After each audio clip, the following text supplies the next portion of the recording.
This podcast serves Middle Tennessee every weekday morning, and it's made possible by member support.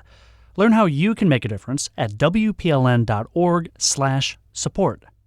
This is the Nash Villager Podcast.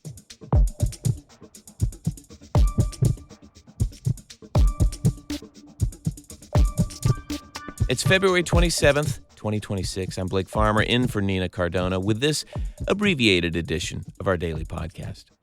On this day, in 2003, we lost Fred Rogers, Mr. Rogers. The beloved children's TV host is also remembered within public media for his valiant efforts to defend the educational mission and funding of public broadcasting.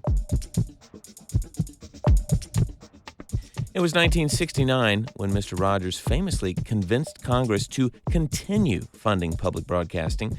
While that's no longer the case after defunding last year, we still remember Rogers for his principled commitments to education and neighborliness.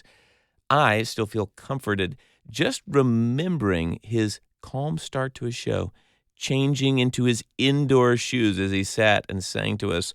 I usually host WPLN's Midday Show. This is Nashville, and I do wish that I had a similar ritual to draw you in and I guess sing you a song at the same time.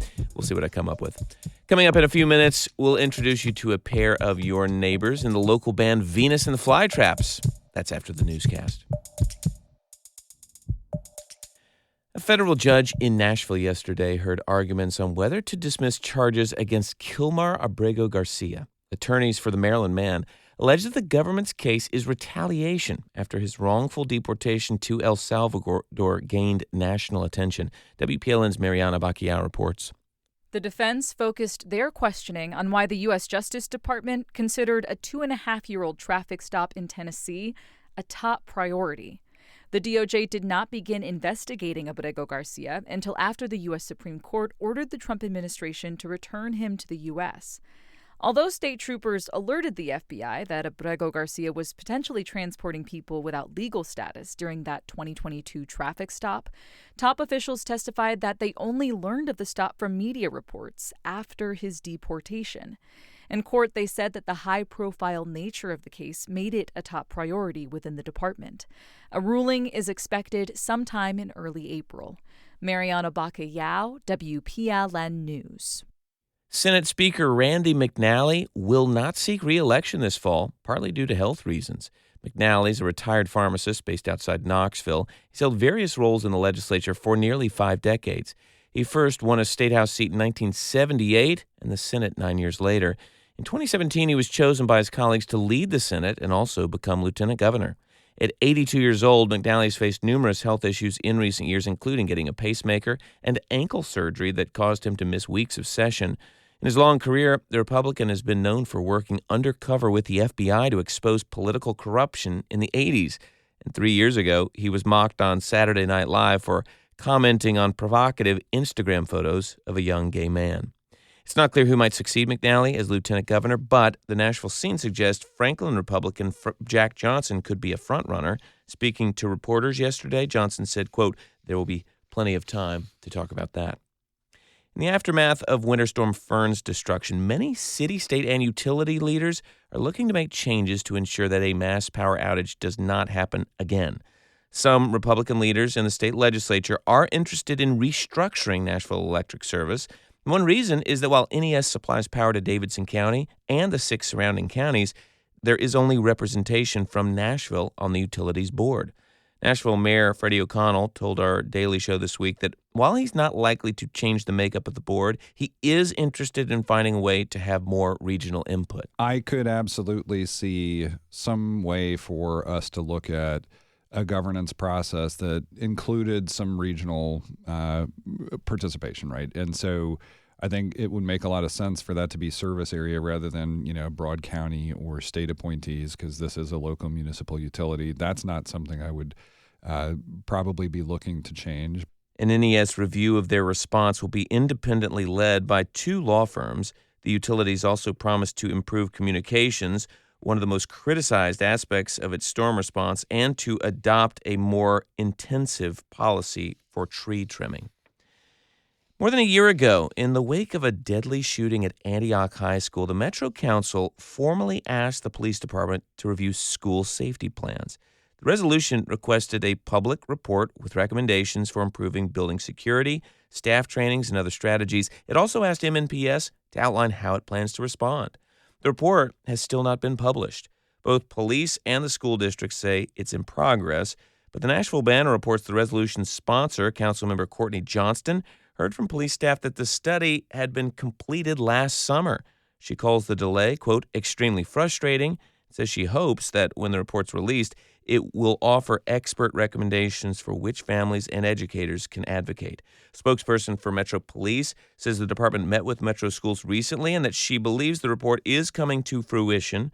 A Metro Schools spokesperson says that when the report's finalized, Metro Legal will still have to review it to ensure that school safety plans remain confidential in line with state law. You'll find more news anytime at WPLN.org. Gen X and Gen Z may seem worlds apart, but there's a musical movement bringing them together. Always wanna just what she's missing.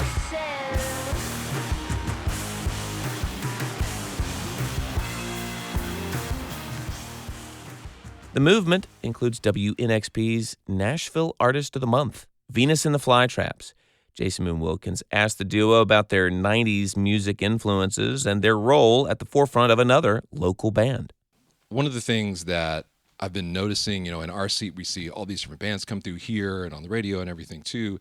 And there's this wave of amazing female-fronted rock kind of 90s influence going on right now. Is there something that you all have thought about or you attribute that to in this moment? I feel like we definitely didn't intend to start out that way, but in college, we both got more into like older music. So it doesn't get better than late 80s, early 90s for me. Like, you have Sonic Youth, you have Dinosaur Jr., you have Hole, you have Nirvana. Like, it's so influential. It's like kind of a gift that keeps on giving as an era. Yeah, and I also think that in Nashville it was kind of time for a wave of female fronted bands. Like when we first both moved to Nashville and like started college, a lot of the local bands like were all guys, and like you would go to these shows and the audience would be like 90% girls. And like obviously there's a lot of like enthusiasm there for like women in music, and we were just like, why are we not up there? Yeah, it's time for us to be on stage. So it feels like it was about to happen, and we just happened to be there. Yeah. Yeah. Was that part of the inspiration for you to do it? Was, okay, move aside. Yeah, absolutely. Like I felt so distant from the artist on stage, and I was just wanting to see someone who I felt like represented me and like represented the crowd, Yeah. So that's what we try to do. We try to just like make it feel like we're down there with them and talking to them, singing to them, with them. Swiss Army girl, keep everything clean. I'm so proud of you. You're a money machine. Swiss Army girl, paint everything pink, paint everything. Be good at everything, please. And don't make him look bad.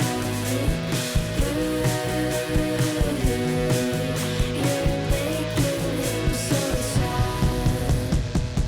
Swiss Army girl, got the candy bar. Show us those teeth to pull. For a hand-picked playlist, live session, and more from Venus and the Flytraps, check out WNXP.org. Thanks for listening to the Nash Villager podcast. If you've been missing host Nina Cardona this week, we expect her back on Monday. We'll talk to you then.